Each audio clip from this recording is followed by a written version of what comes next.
اس کائنات میں سب سے افضل شخص کون ہے؟ سب سے اچھی ڈیوٹی کون سی ہے؟ سب سے سونی نوکری کون سی ہے؟ کہتے ہیں کہ فلاں نوکری بہت اچھی ہے، فلاں کاروبار بہت اچھا ہے، فلاں جگہ پیسہ بہت ہے، فلاں شعبے میں عزت بڑی ہے.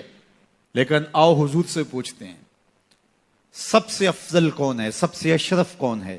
تو میرے حضور نے فرمایا خیرکم من تعلم القرآن وعلمہ، تم میں سب سے افضل وہ ہے جو قرآن سیکھتا ہے اور اوروں کو سکھاتا ہے.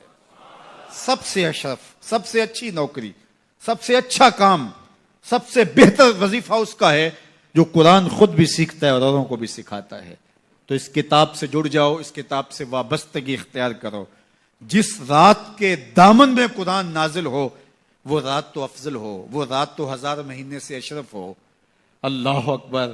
تو پھر مجھے بتاؤ کہ جو قرآن کو اپنی روح میں بسا لے، جو اپنے اعمال کو قرآن کی تعلیمات کے تابع کر دے، جو اپنے دنوں کو قرآن کے اجالوں میں گزارے، اپنی راتوں کو قرآن کی تلاوت میں بسر کرے، دن کی تنہائی میں اور رات کے اجالوں میں قرآن پڑھے، بتاؤ وہ کتنا اشرف ہوگا. اس لیے میرے اور آپ کے آقا و مولا نے فرمایا راتوں کی تنہائیوں میں اٹھ کے قرآن پڑھا کرو، اور قرآن پڑھتے ہوئے رویا کرو، اور اگر رونا نہ آئے تو رونے کی کوشش کیا کرو. کوشش کیا کرو، دقت پیدا ہو جائے تمہیں قرآن کی تلاوت کرتے کرتے. حضرت داتا گنج بخش علی حجویری علیہ رحمہ سے ایک مرید نے کہا حضرت اگر رونے کی کوشش کریں پھر بھی رونا نہ آئے، فرمایا پھر اپنے مقدر پہ رویا کرو. تم اتنے سنگ دل ہو گئے ہو کہ تمہاری آنکھیں آنسوں کا خراج نہیں دیتی ہیں. تو اس کتاب کے ساتھ جڑ جاؤ، تعلق کو مضبوط کر لو، اور اس کتاب سے وابستگی تمہیں دنیا آخرت کی بہتری کی ضمانت فراہم کرے گی.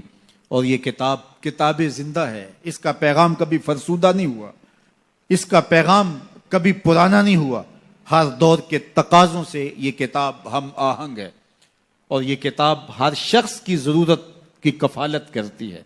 اور پھر اللہ نے اس کو اتنا آسان کیا ہے، اتنا جامع بنایا ہے کہ ہر طبقہ زندگی کے شخص کے لیے قرآن کافی ہے، ہر شخص کی ضرورت کا کفیل ہے.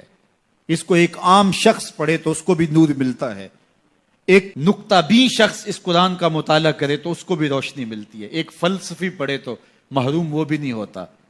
جو بھی اس قرآن سے پڑھے، دیکھیے کچھ کتابیں ایسی ہوتی ہیں وہ بچوں والی ہوتی ہیں، جو پڑھے لکھے لوگ ہیں ان کی کوئی دلچسپی وہاں نہیں ہوتا، الف انار اور بے بکری میں انہیں کوئی دلچسپی نہیں ہوتی. اور جو بڑی کتابیں ہیں بچوں کی سمجھ سے ورا ہوتی ہیں.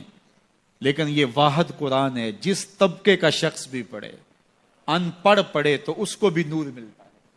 میں دیکھتا ہوں تلاوت چل رہی ہوتی ہے اور تلاوت عربی میں ہے، اور بندہ عربی جانتا نہیں ہے وہ بھی جھوم رہا ہوتا ہے، اس کو بھی حظ مل رہا ہوتا ہے.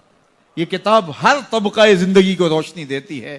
یہ قیامت تک آنے والی انسانیت کے لیے رشد و ہدایت کا صحیفہ ہے. اس کتاب سے جڑ جانے سے بلندیاں نصیب ہوتی ہیں. جس رات کو یہ کتاب اترے وہ رات تو لیلۃ القدر کہلائے.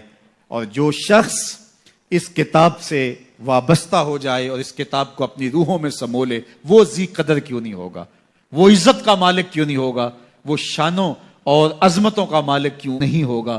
تو آئیے میں اور آپ اس رات کی ان خوبصورت پہنائیوں کے اندر اور ان حسین لمحوں کے اندر کتاب اللہ کے ساتھ جڑنے کا عزم کر کے اللہ کے حضور دعا کے لیے ہاتھ پھیلائیں کہ اے اللہ ہمیں اس کتاب کے ساتھ جوڑ دے. یہ کتاب زندگی بخش ہے، اللہ پوری امت کو اس کتاب کے ساتھ جوڑ دے. اقبال کہتے ہیں فاش می گوئم آنکھ در دل مزمرست، این کتاب نیز چیزیں دیگرست. جو میرے اندر چیز چھپی ہوئی ہے اس کو کھل کے اگر بتاؤں، یہ کتاب نہیں، یہ کوئی اور ہی شے ہے. یہ زندگی بدل شے ہے، یہ حیات ساز کتاب ہے، یہ زندگی کو روشنی اور اجالوں سے بھر دینے والی کتاب ہے، یہ پستیوں سے اٹھا کے بلندیوں تک پہنچانے والی کتاب ہے. اس کا حرف حرف روشنی ہے، اس کا لفظ لفظ اجالا ہے. یہ زندگی کو زندگی کا حقیقی نور دینے والی کتاب ہے. اس سے جڑنے والے کبھی محروم نہیں ہوتے، سرخرو اور سربلند ہوتے ہیں. اللہ ہمیں اس کتاب رحمت سے جڑنے کی اور جڑے رہنے کی توفیق عطا فرمائے.